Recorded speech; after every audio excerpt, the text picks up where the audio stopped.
Worst thing is when his cousins come round, they smash seven shades out of each other. I thought you were going to say the worst thing is he got beat by his dad, who looks like a geography teacher with that jumper on. But anyway, that's only a passing comment. It's just a passing thought. You know what? I'm not paying for heating just because I'm working from home, so I'm getting jumpers on and things, mate. I tell you. You'd fit in well up here if you're not paying for something. You'd fit in really well up here. Right, all good. Everybody in, I think the first section kick-off broadcast. Vinny, O'Connor, Sky. Thanks, Vinny. Sure. Sean, first of all, obviously reports today that a takeover of the football club is close. What do you know about what is happening at the moment? Really, I know what you know. I've been reading different stories. It's not really my domain. I focus on the team, and obviously it needs focus at the minute. We've had a tough start, a couple of good performances, but a tough start nonetheless. I focus on that. The chairman and the board will make the big decisions of the club. I have no power over that side of things. Even at this stage then, as manager, do you not speak to prospective new owners? No, not in this case. I don't know whether that's standard or not. But no, I don't know of any ownership. So, as far as I know, they're all stories in the papers, but they seem to be growing and sort of, getting more detailed as the last couple of weeks have gone on. But for someone who knows the in and outs of what goes on at the football club, what do you feel it needs from new owners coming in? Well, I don't really know the ins and outs of that kind of thing. That's down to the ownership of the shareholders, the board members, the chairman, especially, obviously. And so I don't know the ins and outs of that side of things. The idea of no ownership is what will be. I don't know. I've been through it at Watford. It was a different model, obviously. So, my position changed. I don't know whether that will. I don't know what the new owners would want out of it because it's all paper stories at the minute. So unless that becomes a reality, my focus remains on the team and the team solely. Obviously, I'll have to phrase it a different way. What would you want yourself as manager from new owners? Well, it's hypothetical. So, until you know who's involved and you know what the realities are, because the reason why I say that is because all different ownerships on a piece of paper offer different things. It's the reality. When you meet, having been through it, when you meet these people, if it's true, by the way, then you find out what they're about, what their goals are, what they wish for, what they want for the club. And then you can maybe offer an opinion on what you think's correct. I've been through it once and it changed the model of the whole club. I don't know whether that'll happen again. That's for possible buyers to decide. But until there's some fact to it, then, I'll hold my opinion on that. As you say, though, it's been a tough start to the season, but looking further back than that and beyond that, how healthy a position do you feel you've put the football club in, Sean, with the job that you've done? Well, I think overall it's not just the job I've done. I think there's so many parts involved, particularly my staff and the players, because without them nothing turns. The people who work in this club, they care for the club, so there's a joint aspect to what's been achieved here. I don't think it's down to any individual. I think it's a collective view of where we were, and then when different successes came, both the kudos of actual success. Or the finance, which of course have been very, very important, then a lot of growth has come from the club, both on and off the pitch. And I always say it's in very good shape. Obviously on the pitch is not going to plan at the second, but generally the whole feel of the club and the way the club operates has certainly moved on a long, long way from the day that I walked in. Again, as you say, things not going to plan on the pitch at the moment. What do you put that down to?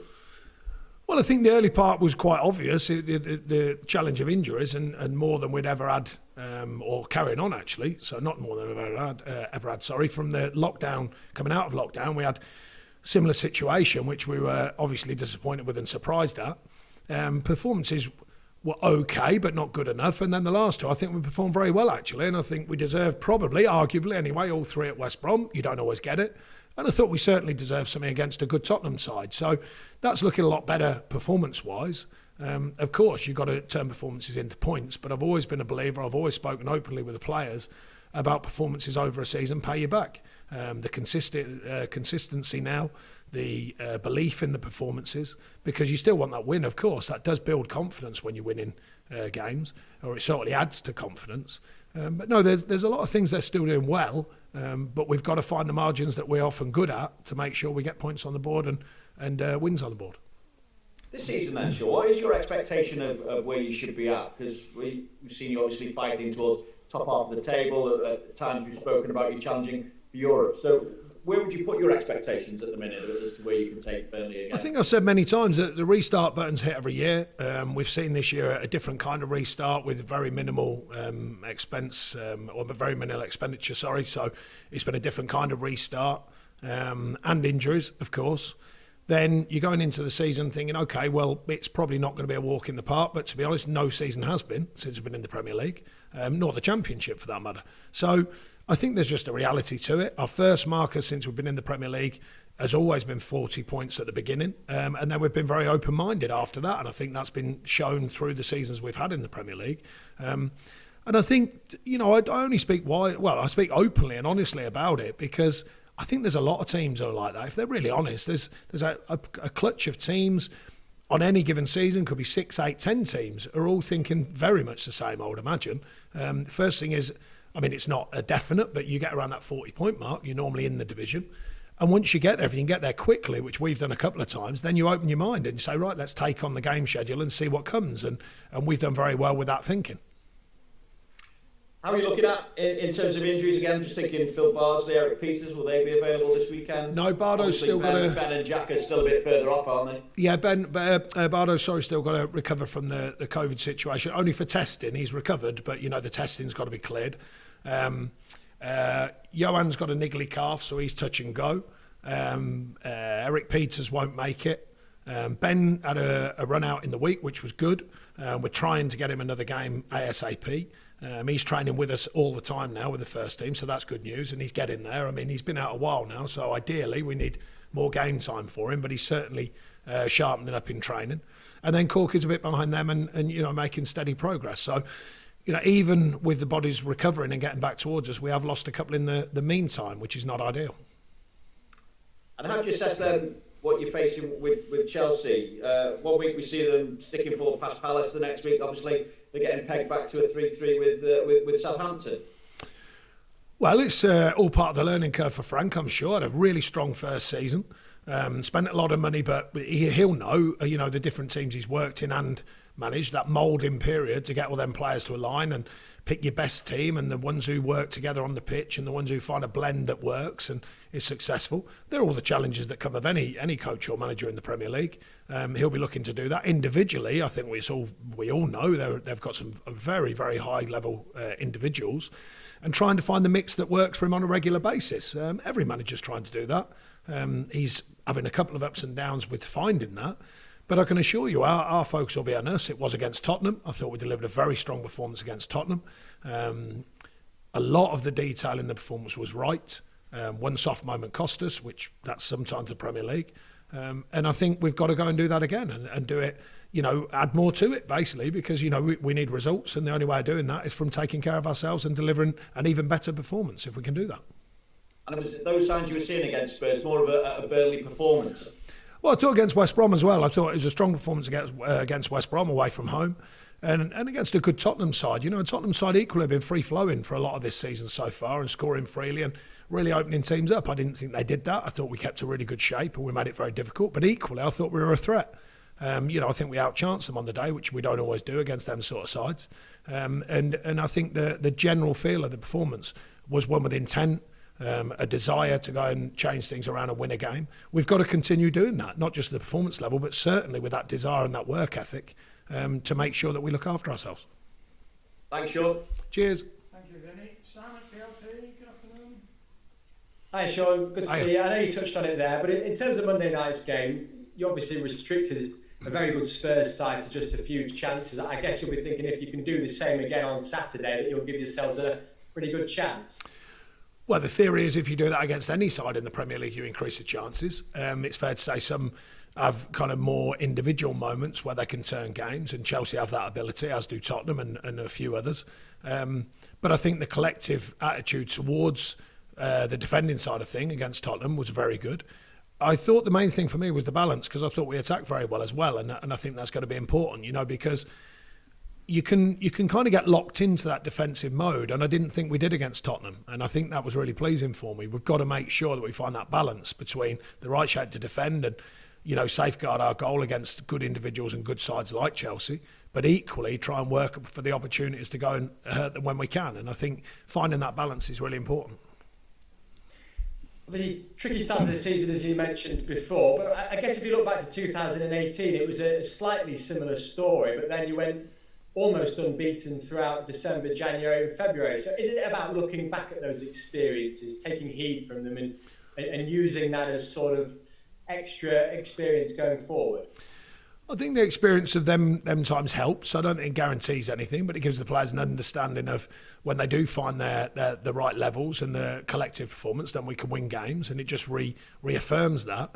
Last season equally reaffirmed that when we had a real stretch to the system with players being injured.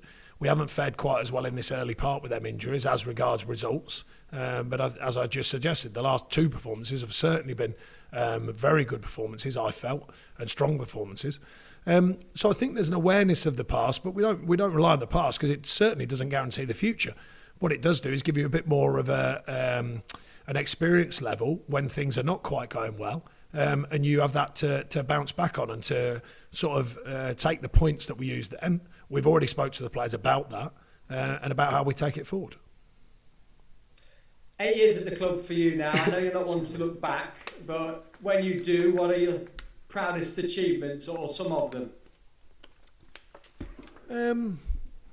I think when I came here, I only guaranteed two things when I first got the job, and that was sweat on the shirt and a one-club mentality. So I'd take them two, because it sounds easy, by the way, but, to get a collective mentality through a whole club, I'm not just on about the players, I'm on about the work ethic of a whole group of people and the feel of a club.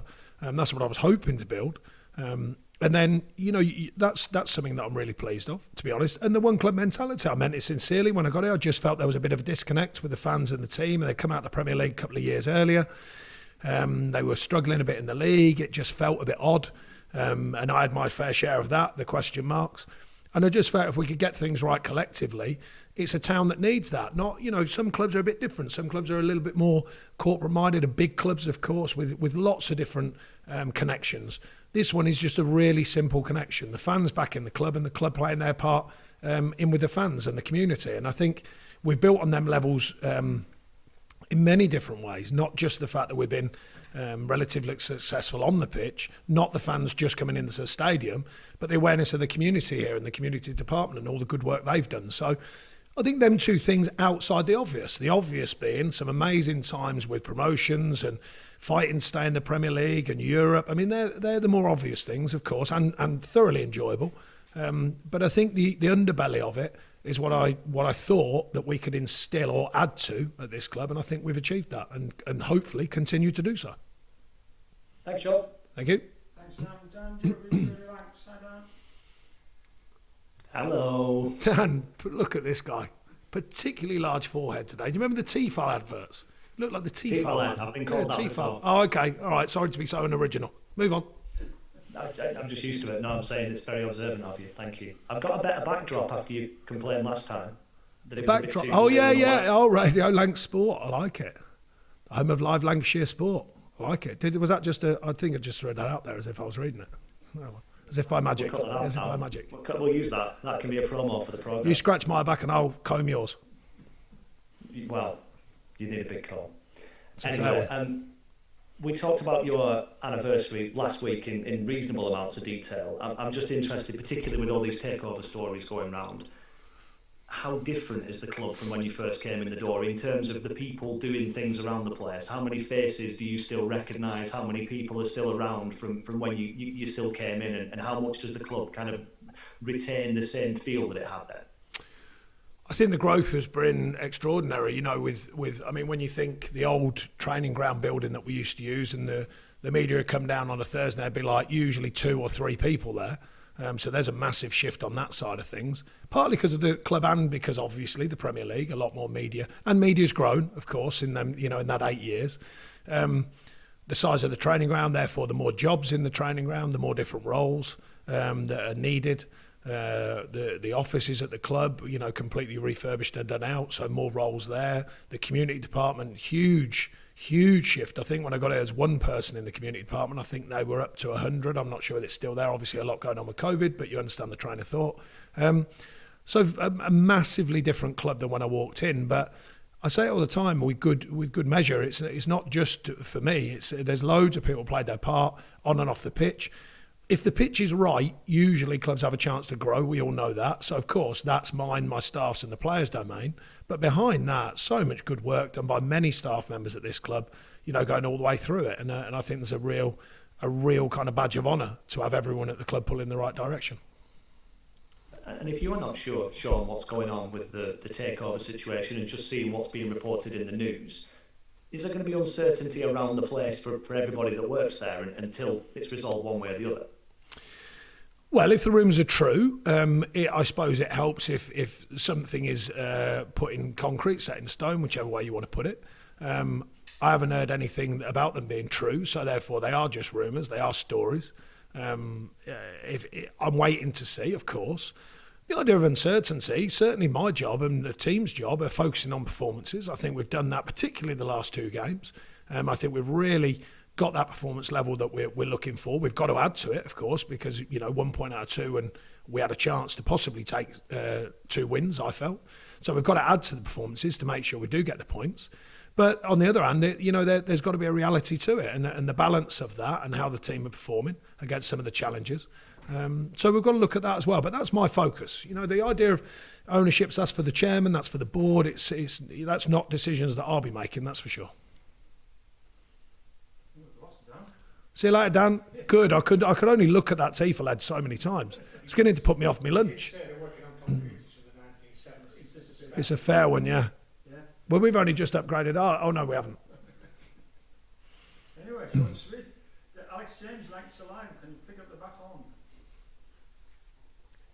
Oh, Dan's back. I think Dan's back. Oh, no, he's gone again.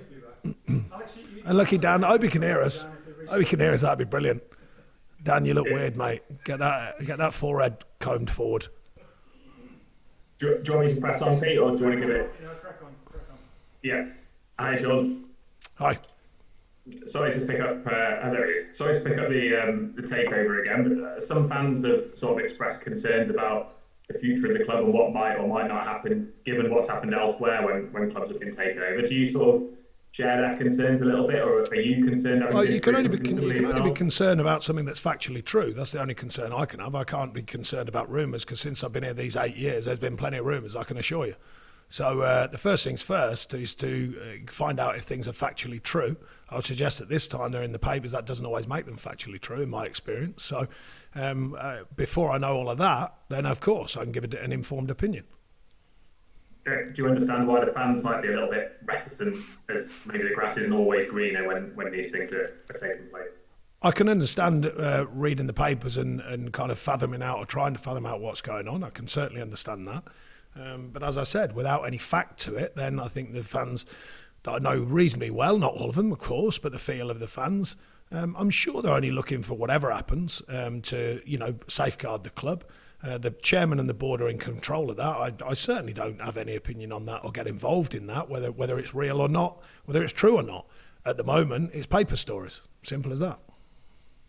You said that you not had any sort of conversations with the board or anybody higher up about it. Is that something you'd sort of welcome, a little heads up on these sorts of things, or are you just happy to be left to, as you say, focus on the pitch? My focus definitely remains on the players. It definitely remains on the staff. We're long in the tooth in the sense that we know that makes a club operate well anyway. Not always, but generally, if the stuff on the pitch is going well, that helps the club to operate. That's always been my major concern. Of course, we've done many other things, and I've had my fair share of opinion on many other things around the club. But it's fair to say that they've all been factual situations. So the facts at the moment are we've had a tough start to the season. My job, the staff's job and the players' job is to correct that, and that's what we're working hard to do. And just lastly, just on Chelsea, how do you sort of see them from the outside looking in? It strikes perhaps a little bit that Frank Lampard hasn't quite found that balance between attack and defence. He's put 3 and 4 past clubs and then seems to have shut them out at the other end with a couple of 0-0s and not managed to score. How do you sort of view their start to the season? Well, he's been around the game long enough to know that them 2 ends are important, including we've been looking at it as well. I've said it for many years here. We can all talk about the styles and the brands and the in-betweens and the middle of the pitch, but at the end of the day, you've got to get both boxes right. We're still trying to correct that. We're getting closer. I'm sure he'll be looking to find that balance as well. They've got a very good side and a very good group of players. They've invested in huge levels at this, especially at this time with the COVID situation. But we all know the realities. We've all seen it from afar. If you're not in football but you're a fan, as managers and coaches, you build teams usually. Sometimes players, no matter how much you spend for them, a lot of money or little money, they fit hand in glove. They just work. Other times it takes time. So Frank's maybe going through a period when he's just finding out who the runners and riders are to make his team more consistent. But for sure, we respect them as being a very, very good group of players, and we've got to make sure that we're on our performance levels to look after ourselves. Thanks very much, Sean. Good luck for tomorrow and enjoy it in all your salt and bronze on your own. Yeah, that's right, yeah. Thanks, Alex. James, sorry, should have come to you. Dan, do you want to part two?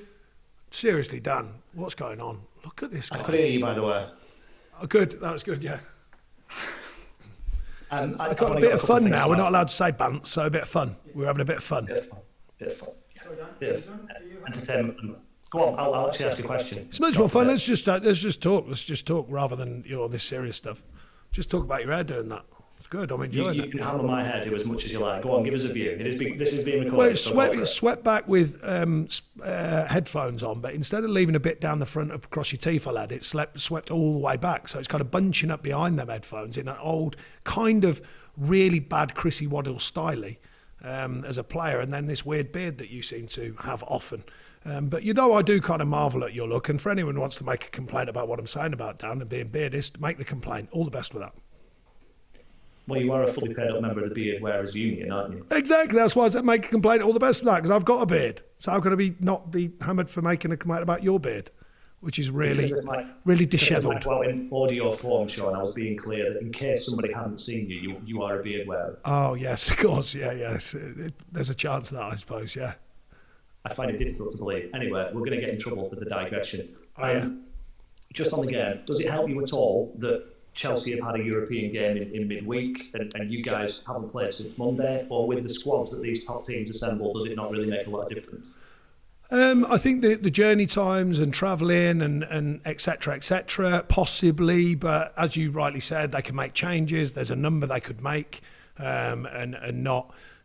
it's more shifting styles and different types of quality. I don't think they necessarily dilute. I think they've got very good players in and around their group who they can use just in different ways. So, yeah, I don't think we're certainly not using that as some kind of angle to make sure that means we win.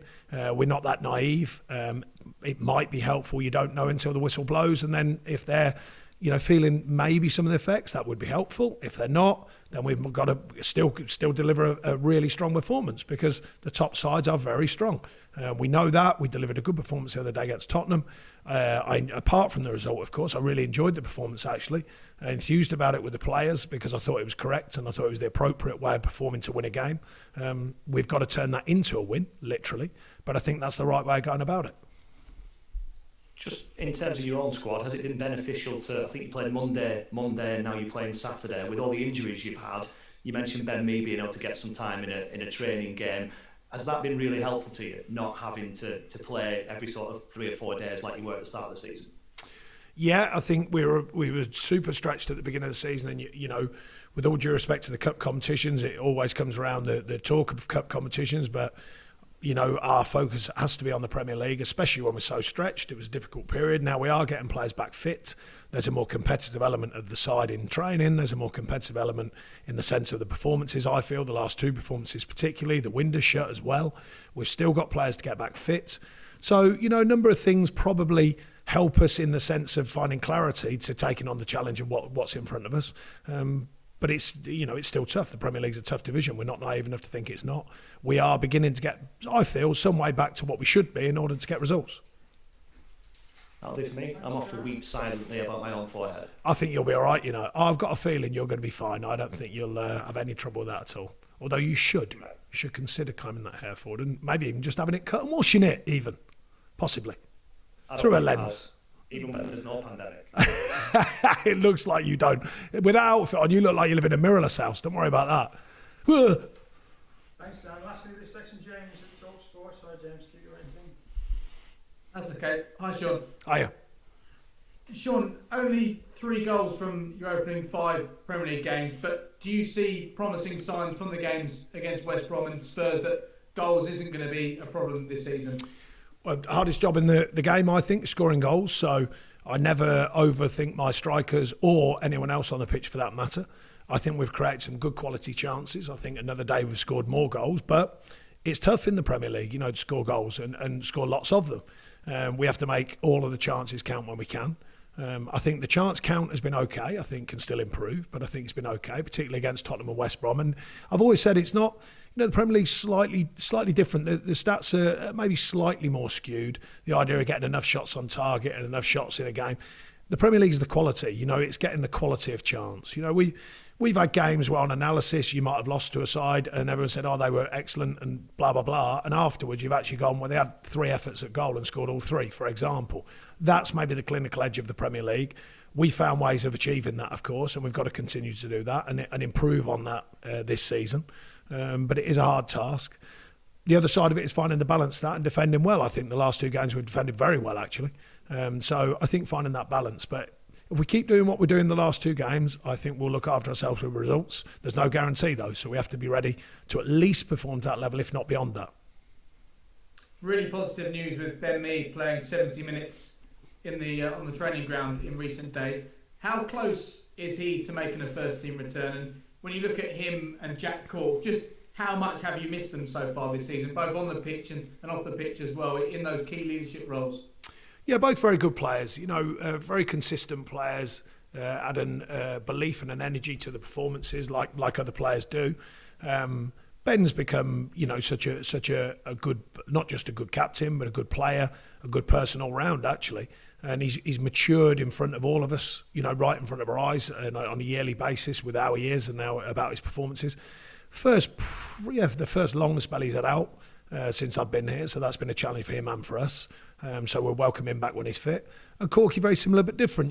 Came a bit later than Ben, obviously. Ben's been here a while, but moulded into the team very quickly, formed good relationships on and off the pitch here. So we look forward to having him fit as well. Alongside that, I must say, I think, Dow's come in and doing nicely, getting used to it. But, and I think Westy and Brownie have done very well. So if we can get Corky fit as well, it's just another really strong player for us. And Ben, of course, too. And, they're... Like I say, they're very strong players. They've done very well for us. So they are important. All of these players are important. And just finally from me, Sean, we know we've already spoken about the developing reports regarding a takeover, and we're not sure how much substance are in those at the moment. But in terms of any outside investment, how much do Burnley need that outside investment to try and go on to the next level, if that's possible? It's just investment is a tricky thing. Clubs have different models, different ways of working. We've had one for a long time here. It's always been, I've said over the last few weeks that it kind of, makes a story out of something that I've been saying for years here. Our parameters and guidelines of work to are very stringent. They are very hard. They're very tight at times, when the market doesn't care for that. But that's the way that the chairman and the board want to run the club. I've worked, and I continue to work hard with whatever guidelines I'm given, and I continue to do that now. If that changes, whether it's this current chairman and board or a future one, we'll see. But until there's some fact to it, then it's just all conjecture and all hypothetical. Cheers, Sean. Thank you. Cheers. Thanks, James. That concludes the broadcast section.